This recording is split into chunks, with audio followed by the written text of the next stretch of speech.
been set up.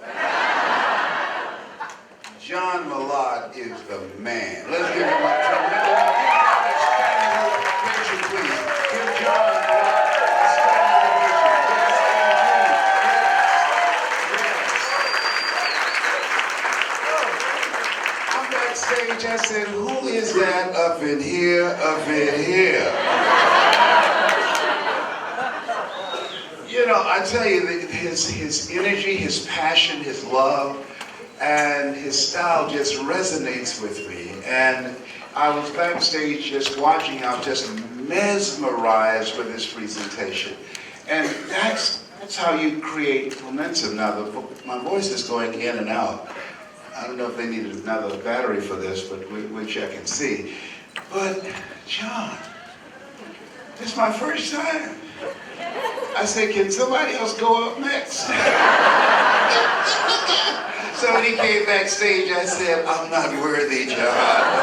I'm not worthy. Thou please anoint me. I really, and I mean that sincerely, because people need hope now more than ever before. And the ability to communicate, and to communicate, write this down, communicate from the heart. What are the things that I do?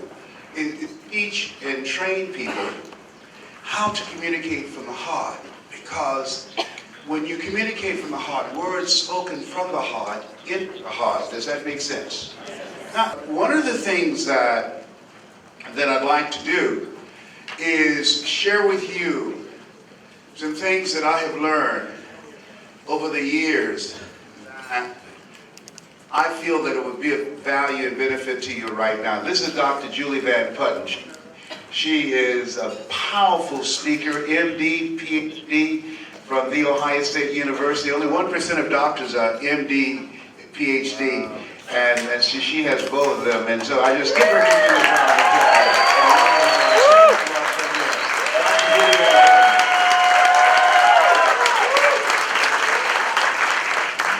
As soon as they can tell me that the in and out programming will be resolved, then I can get into my flow.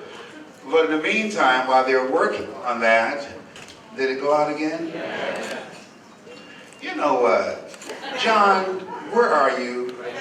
It didn't do that one time while you were here. You know what? I will pray for you, John. I will pray for you. That's my brother from another mother.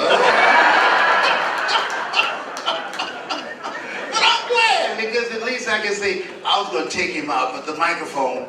There it goes again. Oh my goodness, God. I know he paid the PA guy. I know he paid him off, you know what I mean? Yes, oh boy. So the thumbs up. I have a new microphone coming. Okay, in other words, you got John to leave the thing.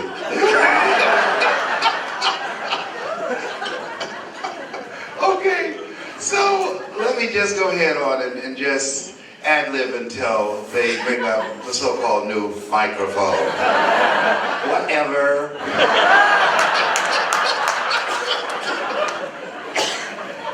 I can say about this business, and John hit the key, that it's about relationship marketing. But there's something else that's important. Write this down. Resiliency. Resiliency. One of the biggest challenges you're going to have is being able to get people to hang in there. How many of you know that? Raise your hand. Resiliency. And so when I saw that, mental resiliency is major for this business, because people are not accustomed to being rejected. They're not accustomed to recruiting. They're not accustomed to building an organization. They're not accustomed to reinventing themselves. This is a brand new day.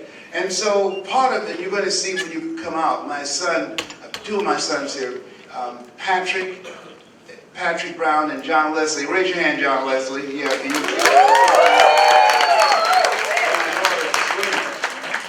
but what you will find is that this and some of the top people in this industry have said choosing your future, the most powerful presentation that deals with building resiliency. Thank you. Are you a friend of John? Then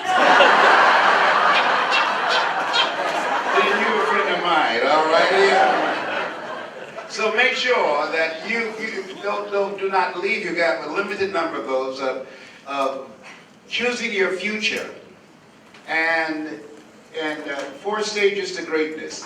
But there's something else. This is called leadership shift, and this is with my kids. How many have children? Raise your hands, please. Very good. Make sure your children listen to choosing your future. In fact, I met some people backstage that I've been listening to you since I was a little kid. Yes, and it's flattering. I enjoy this because, in fact, I've been doing this for many years. You know, I'm 70 years old, and so yeah, thank you. You're not going to believe anything else I say from here on out? Yes, absolutely. And I just turned 70, though, February 17th, 1945. Yeah. And so there's some things that I have learned that I want to share with you. And part of the process of looking at, I want you to think about your dreams now. What's your dream? What is your dream? Oh, but let me go back up for just a moment, please. I don't dye my hair because I have an allergic reaction, but I do cheat. I use mascara. My kids said, Daddy, you look distinguished with your gray hair. I said, 70, I'm not trying to look distinguished.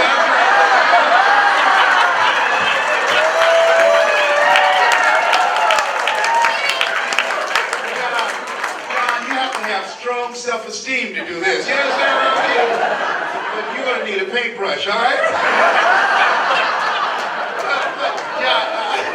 I got to share this with you. I was speaking at the Georgia Dome before 80,000 people. In fact, I want you to, I'm not making this up. If you go to lesbrownmotivation.com, write that down, lesbrownmotivation.com, you will see me speaking before 80,000 people. In fact, I'm going to share some techniques and strategies with you that you can use when you are presenting. So at any rate, so at the end of my presentation, someone said, Mr. Brown, our speaker canceled. Do you have enough energy to give another presentation? So John, I said, no. So I walked away and said, we can pay you a full fee. I said, the Lord is able.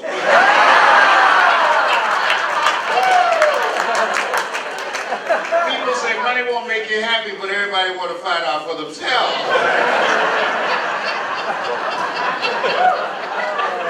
A friend of mine named Rita Davenport said money, you know, it's not important, but it's right up there with oxygen. So they took me over to the Georgia World Congress Center, and it was a very intimate setting and people close to the stage. So I looked in, I said, excuse me just a moment, I have to go to the restroom. So I went to the restroom and I had been sweating a lot. So I had to touch things up a little bit, you know. So when I came inside, what happened was that the lady who wanted everybody to know that she knew me, she said, there he is, Les Brown. And so I came up on the stage, she kissed me on the cheek, I kissed her on the cheek, and left this big black smudge on my face. So I didn't know what to do, so I just sat down. So the people down front started saying, there's something on your face. So she looks at me, she said, what are they saying? I said, I don't know. So finally, John, someone came up, opened up her purse, gave her a mirror. She looked and saw the big black smudge on her face. She said, how did this get here? I said, I don't know, you think maybe this rubs off? And the reason that I share this with you, now I use waterproof Mademoiselle. A man has got to do what he's got to do. So I want you to think about your goals. How many have some major goals? Raise your hands, please. Very good. I want you to think about your goals in 3 areas. No, John has a spy in the back. It's all right. I want you to think about your goals in 3 areas. I want you to think about your personal goal. What's a personal goal that you like to achieve? I want you to think about that. My first personal goal is to buy my mother a home. I'm adopted. I'm one of 7 children that she adopted. And I wanted to be able to take care of her. I said, Mama, I was 10 years old. When I become a man, you never have to pay another bill. And so at that time I was looking forward to turning 18. And because I admired my mother's courage, her faith, her drive, her determination, a woman single, raising 7 children. She never had any children herself. I feel like Abraham Lincoln, who said, all that I am and all that I ever hope to be, I owe to my mother. Mama worked on Miami Beach for wealthy families. She cooked for these families, and we ate food left over from the families that she cooked for. She kept their children, and we wore the hand-me-down clothes of the children that Mama kept. And so she adopted Wesley and I. I have a twin brother, Wesley. And so, which one am I? Of course, I'm the cute one. I'm on the left. And so she adopted Wesley and I. And one of the things that I want to encourage you to do is to continue to work on your mind, mental resiliency. Because there are things that affect us that's in our past that we don't even realize. Winston tastes good like what? A cigarette should. You know, people say cigarettes should. That commercial's been on television for 40 years. Television and radio. So what else is in there in your mind that you're not even aware of? I saw a movie one night, Tom Cruise. It was Magnolia. And it said, we might be through with our past, but our past is not through with us. Wow. And so one of the things that I can just share with you unequivocally, and that I did this. How many of you want to know what works? Raise your hands, please. Yeah. What works is you have to work on your mind. Every day, every seminar, when I think about it, every seminar that I've gone to, every book that I've read, all the lectures that I've heard from dynamic and powerful people like John, all of them contributed to me being the person that I am right now. And so you have to really work on your mind on an ongoing basis. You never get to the place where you know it all. You don't, because there are things that's affecting us every day. We're being bombarded with all type of commercials and billboards, and you're looking at television, you're looking at the news, and all type of things are coming, and you see those little crawls. Everything is coming in and accessing our minds. You go into the service station, you get gas, they got commercials there. You get on the elevator, it's everywhere. We're being pounced on. And so working on your mind is key. And I can tell you the things that I've learned that allowed me to, and I'm going to share with you now, things that allowed me to be able to do some things that I had no idea. And it was very challenging for me because of my beginning. And so one of the keys is communicate from your heart. That gives you the competitive advantage. People are out looking just to get people into their organization, to build organizations. And people can smell commission breath. Did you want to get a commission off them? An override? No. But when you communicate from your heart, it says, I care about you. You ask questions. You show an interest in the people. Am I making sense with this? Yes. Yes, and so you're coming from a different place. And you're able to attract people who ordinarily would not be interested. Because what you want to do is build some powerful relationships with people, and you don't want everybody in your organization. Yes. Some people you want to pass on. Yes. Because it doesn't resonate with you and your energy. Does that make sense? Yes. And so you're watching and you want to evaluate people. They've got to qualify themselves because you're going to be spending time with those people. And so in building an organization, the process of communicating from the heart, and mine was to buy my mother a home because we were raised in a very poor area in Miami, Florida. I was born in an abandoned building on a floor with a twin brother. And when we were 6 weeks of age, we were adopted by Mrs. Mamie Brown. And being raised in this type of environment, one would look at us and say the chances of us getting out of there would be almost impossible because we're in a drug-infested area, very poor, very, very challenging environment. And I wanted to, as a kid, I wanted to be able to take care of my mother. I wanted to buy her a home. I remember when we were working in these big, beautiful mansions, I said, Mama, what is it, Leslie? When I become a man, I'm going to buy you a big, beautiful home, just like this. How many have somebody special you want to do something for? Raise your hands, please. And I was able to fulfill that. I bought her a home, 10,000 square feet and 12-foot deep swimming pool, basketball court. She couldn't play basketball. I could still though, but I wanted to do that because I could. And I developed a mindset that allowed me to do that. And so mental resilience in expanding your mindset is very important. Now, I've done some tours with Donald Trump. Donald Trump, his father gave him $200 million to pursue his dream. How many of you know if someone gives you $200 million to pursue your dream, you've got a good shot? Raise your hand. My mama gave us 2 pieces of sugar cane. That's why we have that sugar cane. Anybody ever had sugar cane? Raise your hand, please, all right?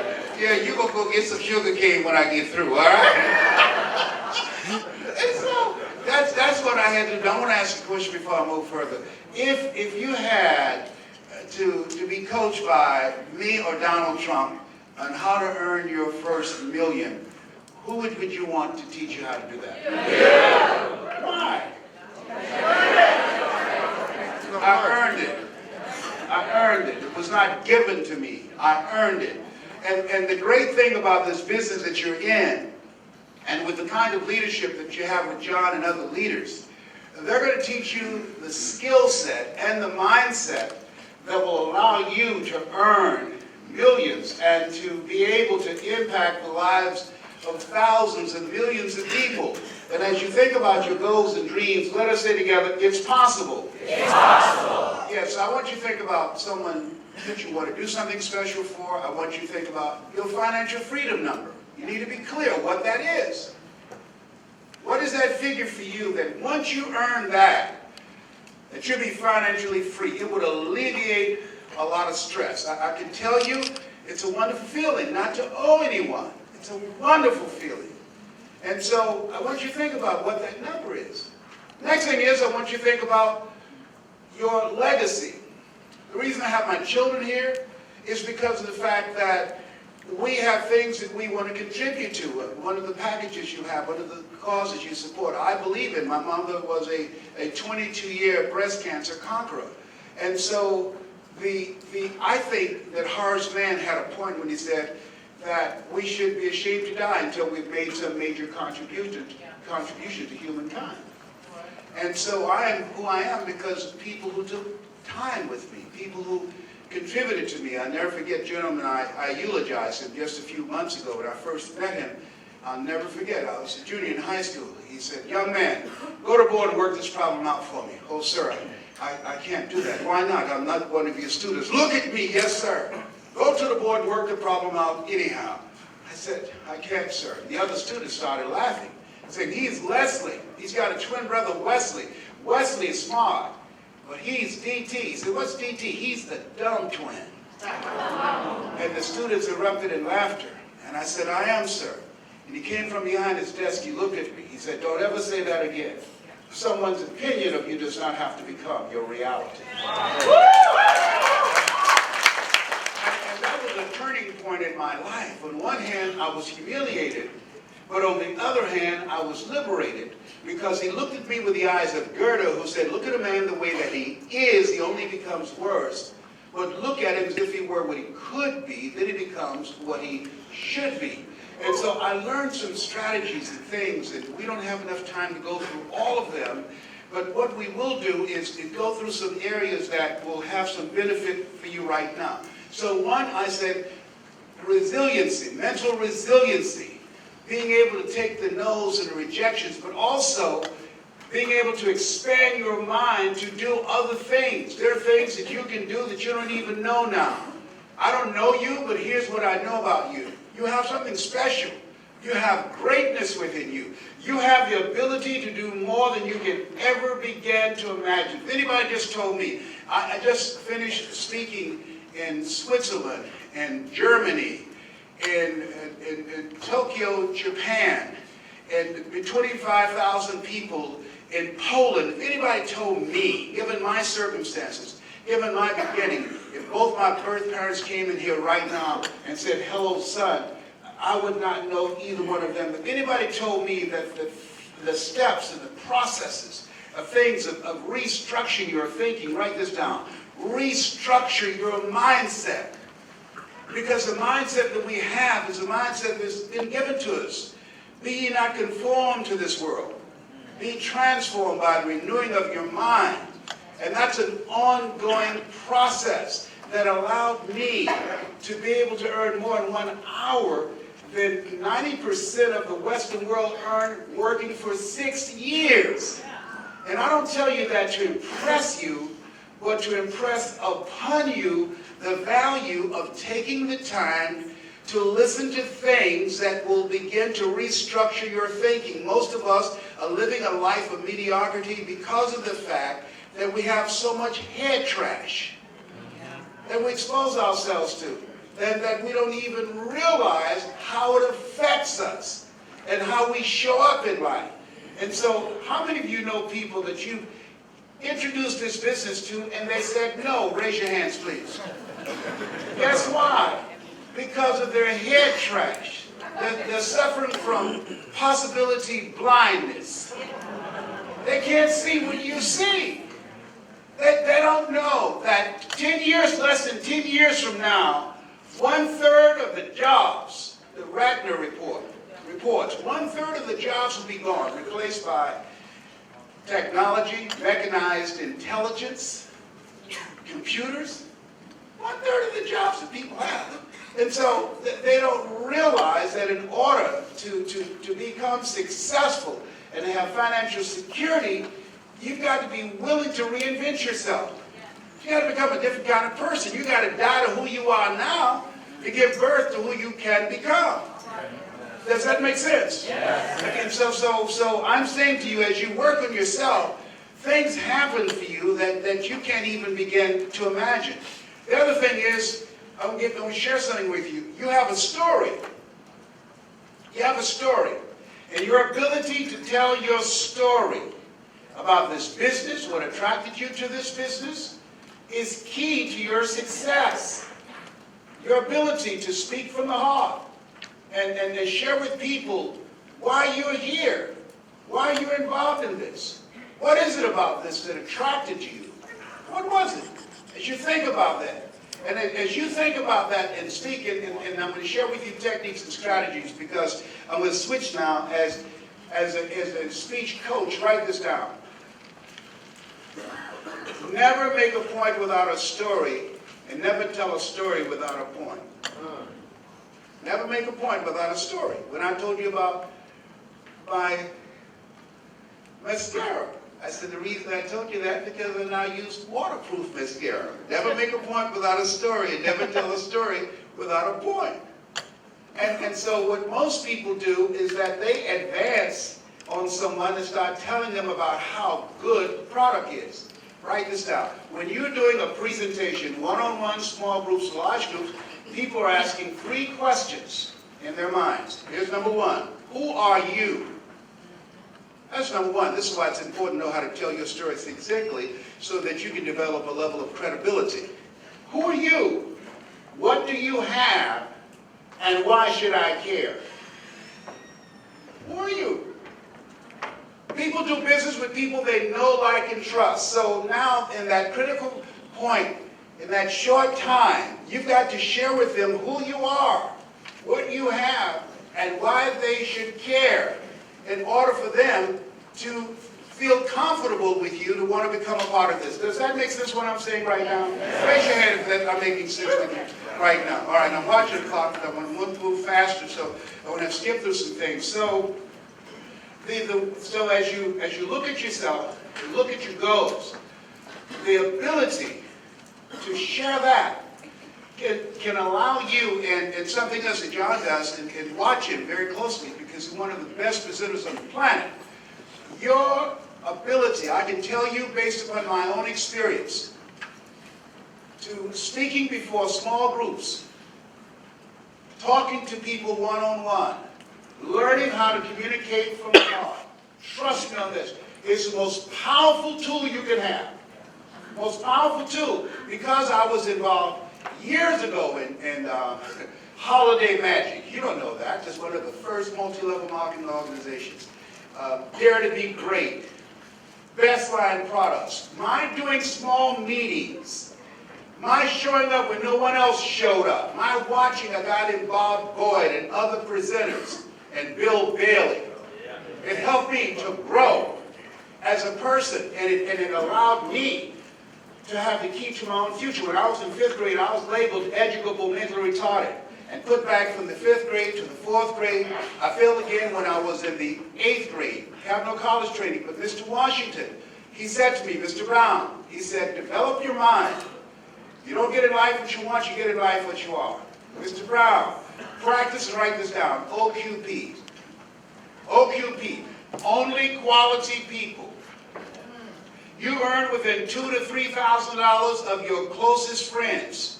This is why you want to qualify people to be in your business, because you don't want everybody. And the other thing he said, Mr. Brown, he said, develop your communication skills, because once you open your mouth, you tell the world who you are. This Les Brown that you now see, this is a Les Brown that been trained. I wanted to learn how I could become a better person. And it was challenging for me. I'll never forget, my brother called me and insisted, said, Leslie, we're going to put Mom in a nursing home. Why? She has breast cancer and she can't take care of herself. And I said, no. He said, Leslie, take it easy. We knew you would say that. Listen to me. We have the best nursing home in all of Dade County. I said, no, listen to me. I had a problem. How could one woman raise 7 children who couldn't take care of themselves, but 7 grown people couldn't take care of one woman? You understand what I'm saying?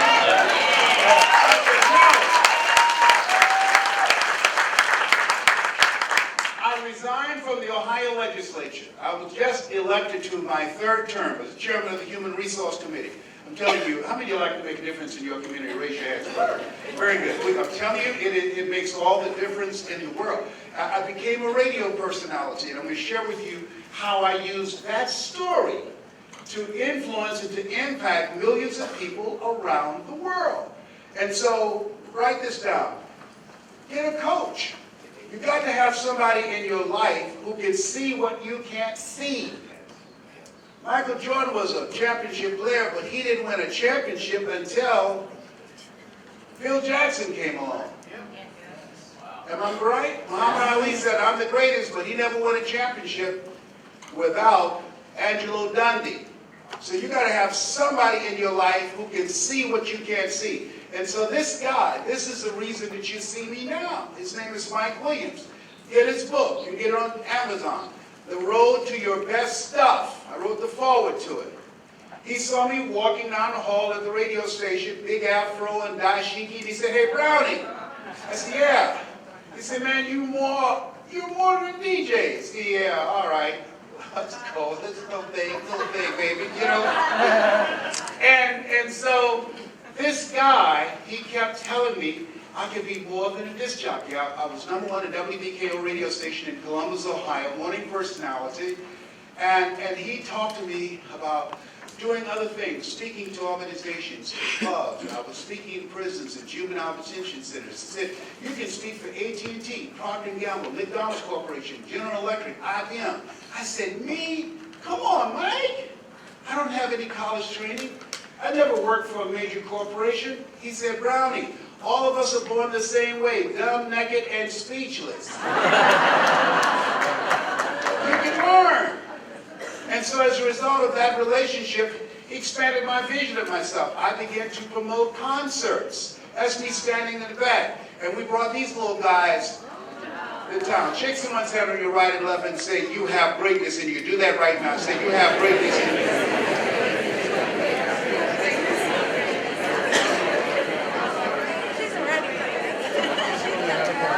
Ladies and gentlemen, you have no idea whose hand you just shook. Eye has not seen, ear has not heard, nor is entered the heart of mankind what God has in store for that hand that you just shook. And they don't know whose hand they just shook. I didn't know these little guys. I didn't know who they were going to become. And they did not know who I was going to become. That's Michael Jackson standing in front at 10.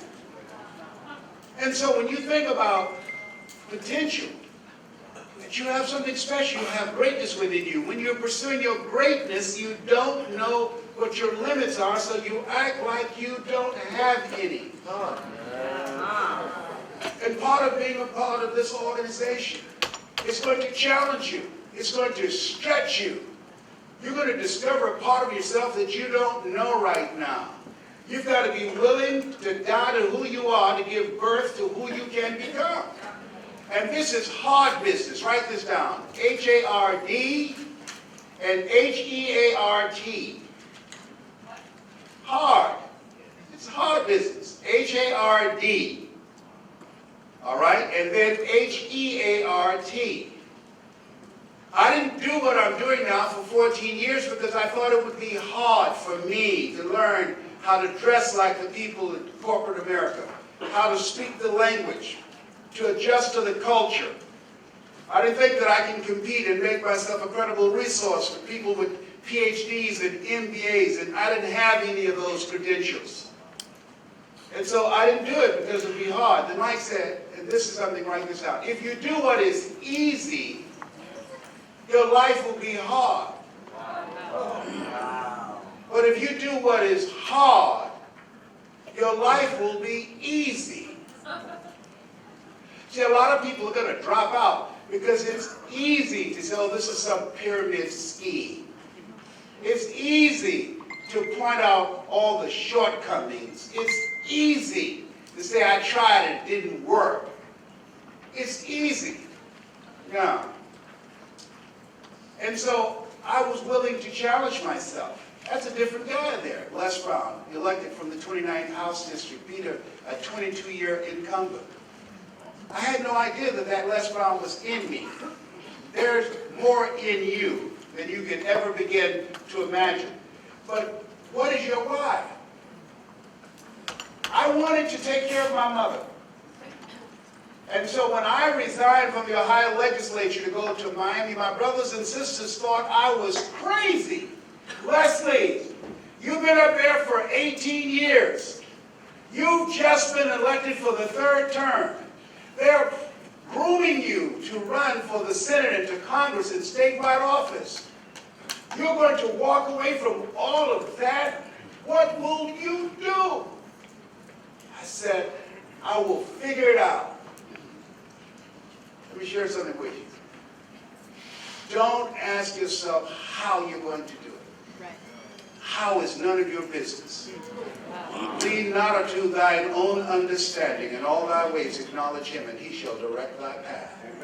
There are things that you can do that does not fit within logic and reasoning. I'm telling you. But we've been groomed and trained to believe that. There are talents and abilities you have, I'm telling you what I know, that will baffle you. That you will be amazed. And the only way you to discover that greatness within you is you've got to put yourself in a position where you are outside of your comfort zone. Because in order to do something you've never done, you've got to become someone you've never been. That's how you discover it. And write this down. You will fail your way to success. You'll fail your way to success. You're going to make a lot of mistakes. Things are going to happen that you can't anticipate. A lot of people stop because of that. No. That's how you discover who you are. And so when you are willing to face the rejections, when you're willing to train yourself, to drill yourself every day, they're saying words, they're saying you've got something special, you've got greatness within you. I want to ask you a question. Since I've been talking to you now, how many of you feel stronger? Raise your hands, please. And so what happens is, that's what I have to do. I listen. Earl Nightingale, come forth. All of us are self-made, but only the successful will admit it. Jim Rohn, come forth. When the end comes to you, let it find you conquering the new mountain, not sliding down an old one. Winston Churchill, speak to us. The truth is incontrovertible. Malice may attack it. Ignorance may deride it, but at the end, there it is. All these voices, I listened to them for years. Howard Thurman. There's something in each and every one of you that waits and listens to the voice of the genuine in yourself. It will be perhaps the only guide you will ever have or hear. And if you cannot hear it, all of your life, your days will be spent on the ends of strings that somebody else pulls. And I submit to you that you're here today because you've decided no one is going to pull my string. You're here.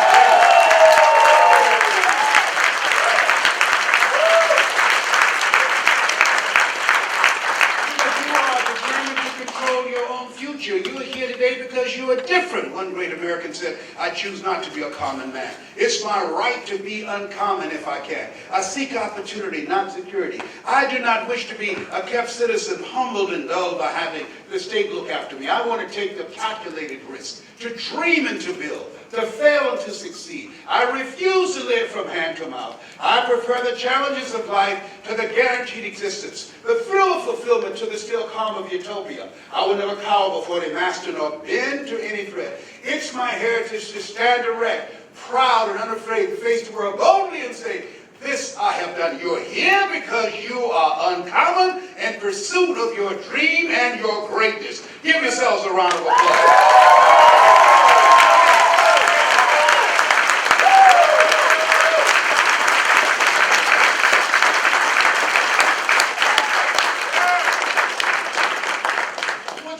What drives you? Nietzsche said, if you know the why for living, you can endure almost anyhow. There's no accident that you're in this room right now. I know at this stage of my life, every seminar I went to, every workshop, all the things that I heard, they affected me. This moment right now, everything that I'm saying, you already know it. It's a part of who you are. You're not branches of the same tree. We're cut from the same cloth. If it weren't so, you would not be in this room.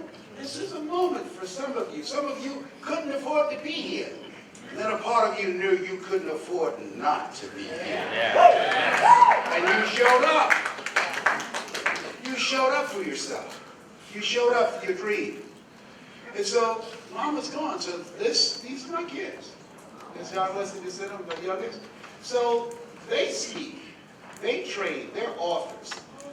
They now run the business. So this is time for me to pass it to them, and then they will pass it on to my grandchildren. I'm a grandfather and a great-grandfather. So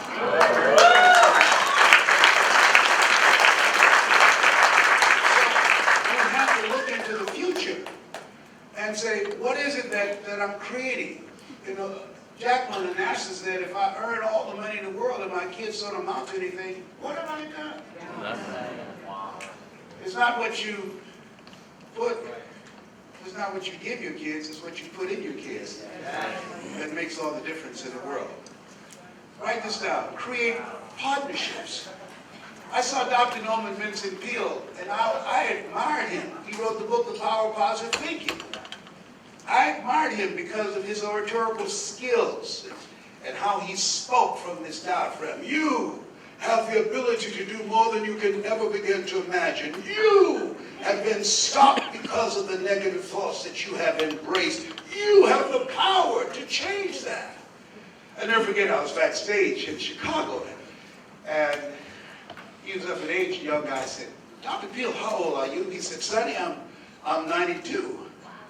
Guy said, I don't know if I want to live to get 92. He said, that's because you've never been 91.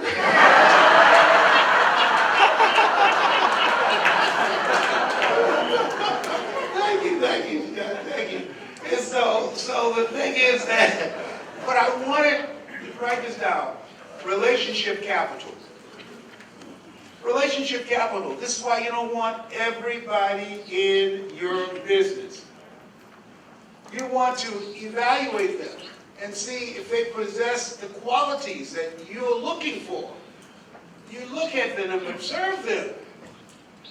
And it's amazing when you emphasize and you begin to realize that when you become selective of the kinds of people you surround yourself with, it will affect you. There's something in psychiatry now called relationship illness. There's some people that can make you sick. Well, that's, can I change them? No, it's a full-time job changing yourself. So you've got to ask the question, what is this relationship doing to me? What is it doing to me? Am I growing mentally, and emotionally, and spiritually, and financially? What is it doing to me? That's major. I had to change my life. I had to change my relationships in order for me to go where I wanted to go. And it changed my income. I'm telling you, there are a lot of people that will never achieve their goals because they're surrounded by too many toxic, negative, energy-draining people in their lives. And so you've got to ask yourself, is this relationship working for me? See, the relationship might be working for them, but is it working for you? There are people who are always there when they need you. But when you need them, you can't find them. I want to ask you a question. I want you to be honest. How many of you know, if you had your life to live over again, you could have done more than what you've done thus far? Raise your hand first. Very good. Repeat after me, please. Live full. Live full. Die empty. Die empty. I was dealing with the issue of the little c, that's how I refer to cancer. And the doctors had said that it metastasized to the bone. And I was reading material that I find encouraging. Dr. Howard Thurman, who was a mentor of Dr. Martin Luther King Jr., Albert Schweitzer, Mahatma Gandhi, brilliant man. He said the ideal situation for a man or woman to die is to have family members praying with them as they cross over. He said, but imagine, if you will, being on your deathbed and standing around your bed, the ghost of the dreams, the ideas, the abilities, the talents given to you by life, but you, for whatever reason, you never pursued those dreams. You never used those talents. You never used those gifts. We never saw your leadership. We never heard your voice. And there they are, standing around your bed, looking at you with large, angry eyes, saying, we came to you. And only you could have given us life, and now we must die with you forever. And the question is, if you died today, what dreams? What ideas? What talents? What books? What art? What music? What voice will die with you? A very good friend just passed recently in a plane crash, Miles Monroe. He said the wealthiest place on the planet is not in the Far East where there's oil in the ground. It's not in South Africa where there are diamond mines. He said the wealthiest place on the planet is the cemetery, because there you find potential never realized. There you find dreams never pursued. There you find gifts and abilities that people didn't use because of fear, because of what people thought. Maybe that's why the woman said, what if you live your whole life only to discover that it was wrong? That was wrong. Maybe that's why Henry David Thoreau said, oh God, to reach the point of death, only to realize that you've never lived. Only to realize that you've never scraped the surface of your potential. Everybody say again, please. Live full. Live full. Die empty. Die empty. Shake someone's hand on your right and left and say, I'm ready to play a bigger game. I'm ready to play a bigger game.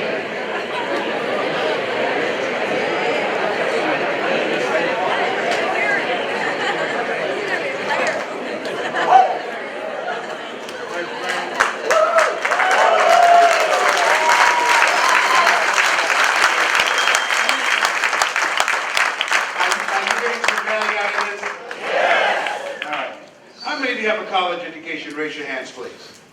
Oh, that's over 90%. How many have ever given a lecture at Harvard? Raise your hands.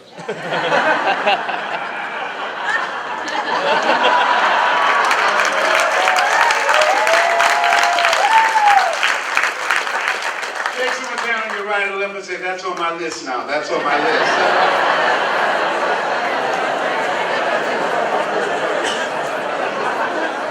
Everybody point at me right now. Point at me right now. Say, Les Brown.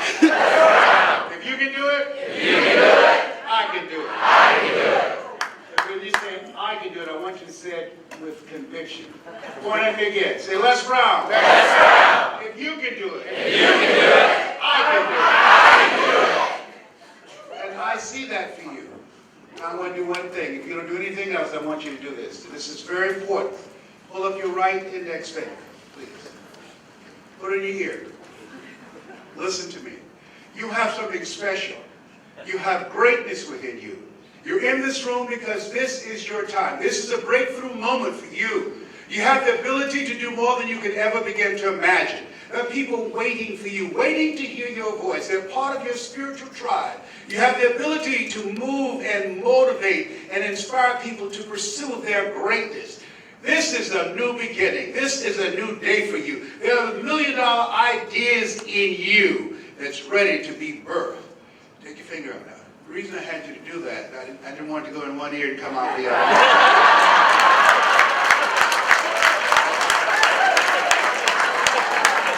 Oh, it's in there now. I'm going to make you rich and there's nothing you can do about it. No?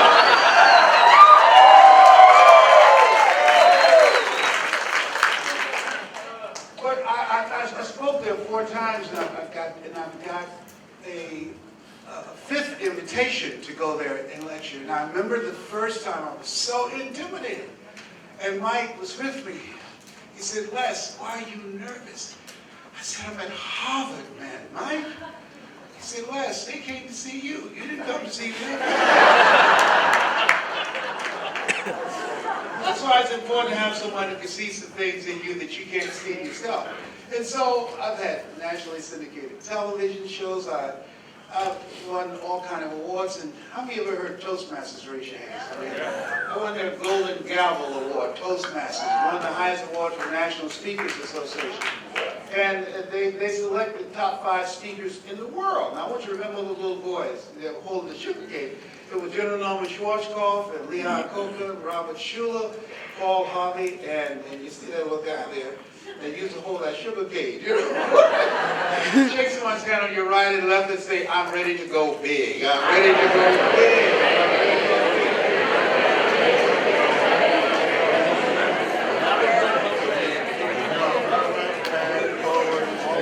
Why is it that we're not doing it automatically? Because we live in a world where we're told more about our limitations rather than our potential. How many have ever been told what you can't do? Raise your hands first. They did a study, MIT, and the study indicated, if I said to you, John, you can't do that, somebody else has to come along and say, John, you can do it, John, 17 times to neutralize that one time. That's why my favorite book says, faith comes by hearing and hearing and hearing. To reprogram our mind, to override the viruses that's in our minds that we don't know, that's affecting us every day. Every day. When the doctor looked at me and said, you have cancer. It was the most feared word in 7 different languages. And Dr. Julie Van Putten, when we came out of Florida Hospital, she looked at me, she stopped, and she looked me in the eye. She said, "We're going to beat this." And when she said it, I felt it at the cellular level. My PSA, which stands for prostate specific antigen, was 2,400 at that time. And now it's 0.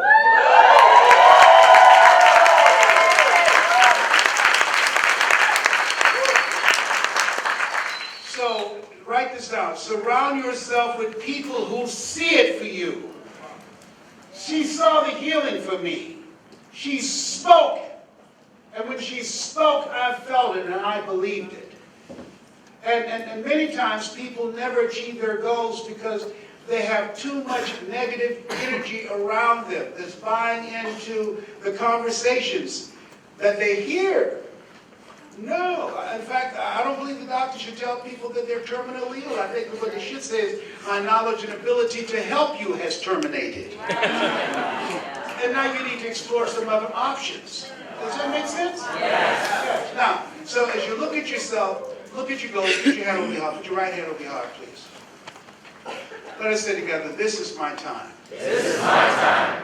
I'm here. I'm here. Because I'm responding. Because I'm responding to my higher self. to my higher self. I have dreams. I have dreams. I have things I must do. I have things I must do. There's a higher calling on my life. There's a higher calling on my life. There are people who believe in me. There are people who believe in me. Who are looking to me. Who are looking to me. And I believe in myself. And I believe in myself. This is my moment. This is my moment. There's greatness in me. There's greatness in me. I want you to shake someone's hand on your right and left and say, "Bring out the greatness that's in you." Do that right now.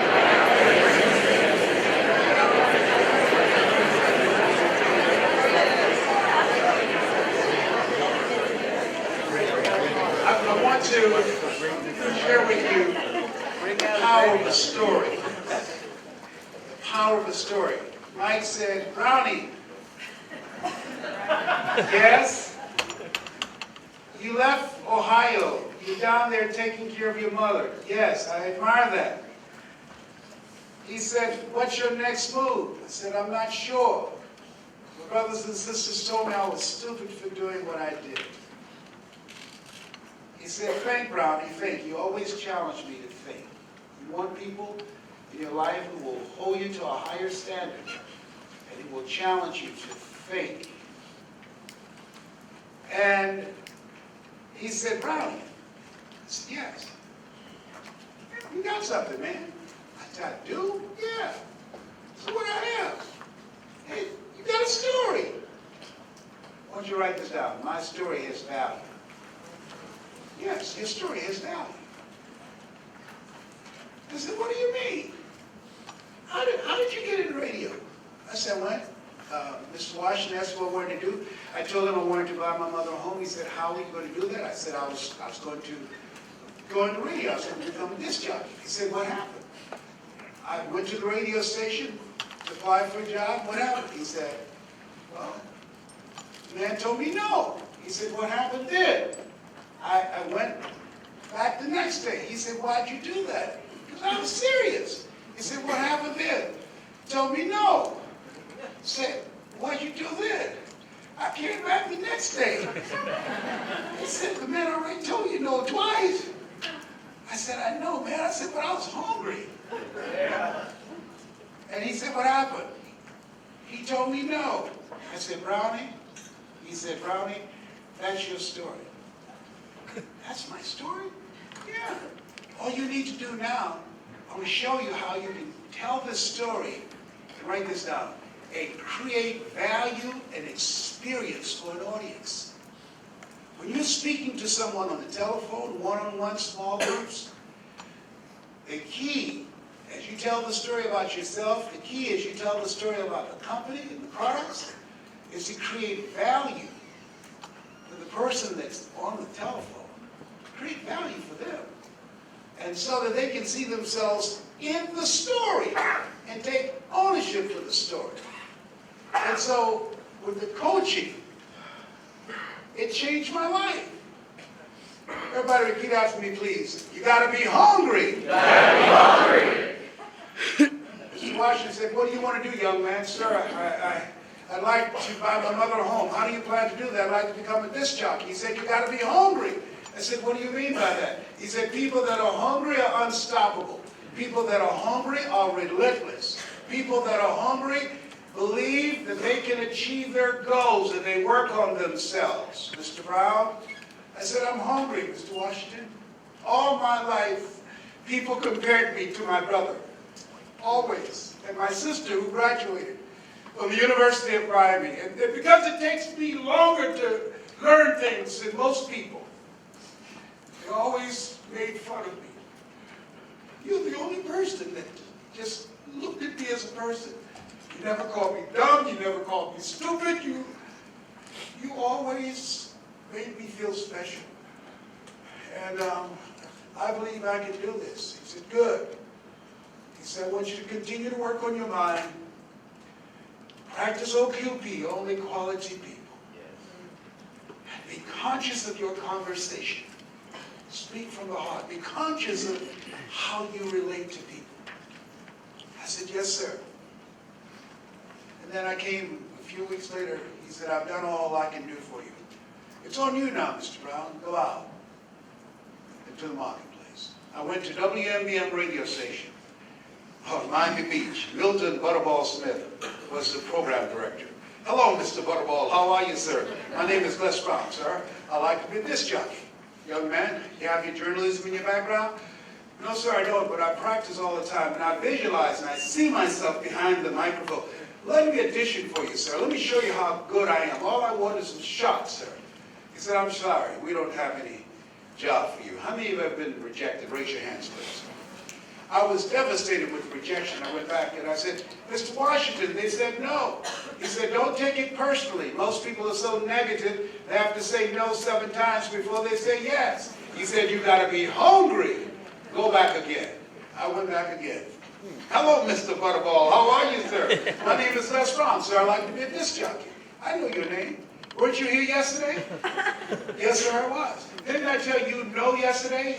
Yes, sir, you did. But then why are you back today? Well, sir, I don't know whether or not somebody was laid off or somebody was fired, sir. No one was laid off or fired. Now get on out of here. I came back the next day, talking loud, looking happy, like I was seeing you for the first time. I said, hello, Mr. Butterball. How are you, sir? My name is Les Brown, sir. I like to be disc jockey. I know what your name is. Weren't you here the last 2 days? Yes, sir. Didn't I tell you no the last 2 days? Yes, sir. Then why are you back today? Well, sir, I don't know whether or not someone got sick or someone died, sir. No one got sick or died. No one was laid off or fired. Now, don't you come back here again. I came back the next day. Talking loud, looking happy, like I see you for the first time. I said, hello, Mr. Butterball, how are you? He looked at me with rage. He said, go get me some coffee. I said, yes, sir.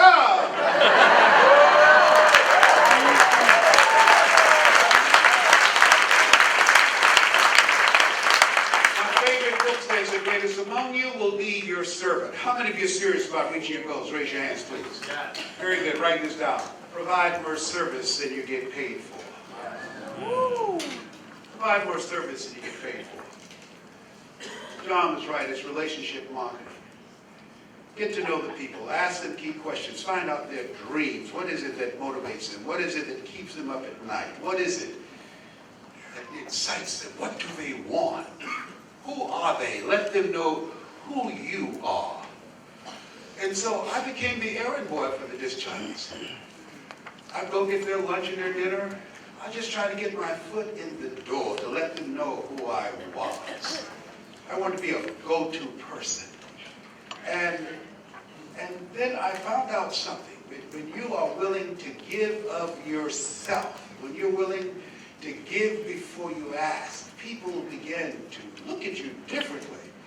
And they begin to trust you. And so one weekend, the disc jockeys came out to the parking lot. Their cars were clean and waxed, inside out. They said, hey, who did this? I did, sir. How much do you charge, young man? Oh, nothing, sir. I just wanted to help out. Wow. He said, look here, Dinah Ross and the Supremes are coming to town. The Four Tops and the Temptations. Here are my car keys. Pick them up and take them to the Fontainebleau Hotel on Miami Beach, and I'll take care of you. I said, be my pleasure, sir. I would drive these entertainers all over Miami Beach in the disc jockeys, big long Cadillacs. I didn't have any driver's license, but I was driving.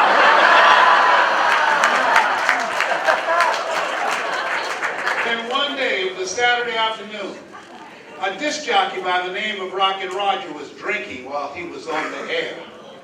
Rockin' Roger got so drunk he could not complete the show. He began to stumble his words. He was about to fall off the chair. Saturday afternoon, I was the only one there. Looking at him through the control room window, walking back and forth. Young, ready, and hungry. I was saying, drink, rock, drink. Drink, rock. Gotta go and get him some more if it asks me to. Then pretty soon the phone rang. It was the general manager, and I answered the phone. I said, hello? Young boy, this is Mr. Klein. I said, I know. He said, Rock can't finish his program. I said, I know. He said, would you call one of the other DJs in? I said, yes, sir. I hung the phone up. I said, now he must think I'm crazy. I called my mom and my girlfriend Cassandra. I said, y'all come out on the front porch and turn on the radio. I'm about to come on the air.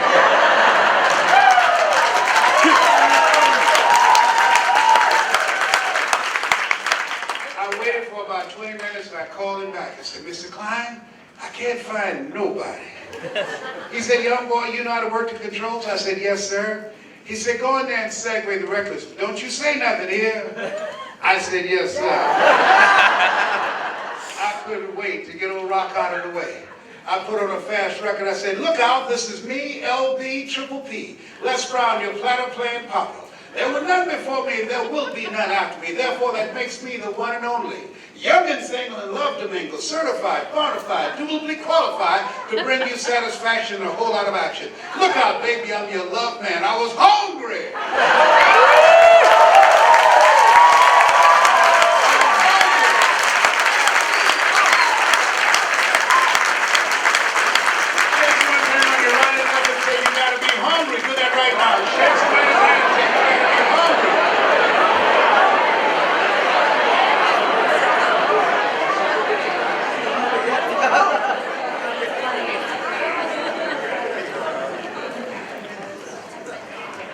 People that are hungry, believe, always strive to get on top in life because it's the bottom that is overcrowded. People that are hungry know if you do what is easy, your life will be hard. But if you do what is hard, your life will be easy. People that are hungry understand that you will feel your way to success. People that are hungry believe it's possible that they can live their dreams and that it's necessary, it's not an idle wish, and that it's them, and that it's hard, and that it's worth it. You're here because there is something in you that refuses to be denied. Something in you that says, I can do more, I can have more, I can experience more. There's something in you. Others said no. Your heart said yes. Something in you. We can separate those type of people. People raised in the same family, same parents, same circumstances, and end up being dramatically different. Isn't that interesting? Yeah. That's interesting. I believe this is a breakthrough moment for most of you. How many of you feel that for yourself? Raise your hand. Yes. Dr. Julie? Yes. We have up front, there's something I'm going to do. Everyone who gets the program out front, it's called Choose Your Future, and First Stages to Greatness, in John Wesley's program. my leadership shift with my children, what I'm going to do is make sure you leave your phone number and address and email, because there's a program I do called How to Tell Your Story. How many like to learn how to tell your story? Yes. Good. Make sure you leave that. It's going to be a webinar. And so I will share with you methods and techniques that I've learned that allow me to earn 7 figures doing what I love to do. How many of you love changing people's lives? Raise your hands. Yes. Oh, very good. That's what it requires. See, people think information can do it. If information can change people, everybody would be skinny, rich, and happy. Am I right? You know, stories are powerful. They're powerful. And I had no idea that I would be doing what I'm doing now. But that's my gift, teaching you how to tell your story. And write this down, create an experience. See, you have an energy signature. And you have a spiritual tribe. There are certain people, when I speak, they're going to hear me. But there are certain people, when you speak, they're going to hear you because they're part of your spiritual tribe. Most people don't take the time to invest in themselves. But I was willing to do it because I was hungry. And so, as you think about your goals and dreams, I'd like to leave this with you. I don't know what you want to do. I'm so honored to be able to be on a platform for John, who I consider one of the great motivators on the planet. Give him another round of applause. Come on, you can do better than that.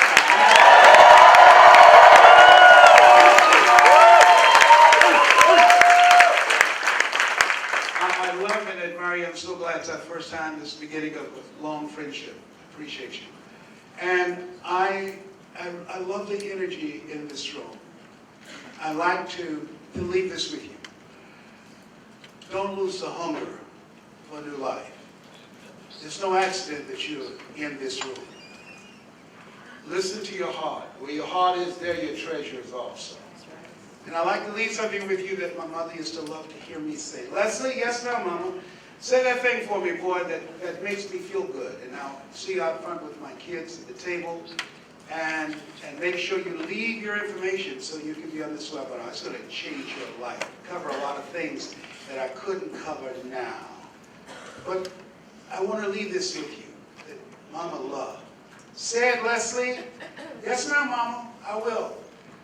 If you want a thing bad enough to go out and fight for it, to work day and night for it, to give up your time, your peace, and your sleep for it, for all that you dream and scheme is about it, and life seems useless and worthless without it. And if you gladly sweat for it and fret for it and plan for it, and lose all your terror of the opposition for it, and if you simply go after that thing that you want with all of your capacity, strength and sagacity, faith, hope, and confidence, and stern pertinacity, if neither cold poverty, famish, or gulf, sickness and pain of body and brain can keep you away from the thing that you want, if dogged and grim you besiege and beset it, with the help of God, you'll get it. This has been Mrs. Mamie Brown's baby boy. It's been a plum-pleasing pleasure, as well as a privilege. God bless you. God bless your dream. God bless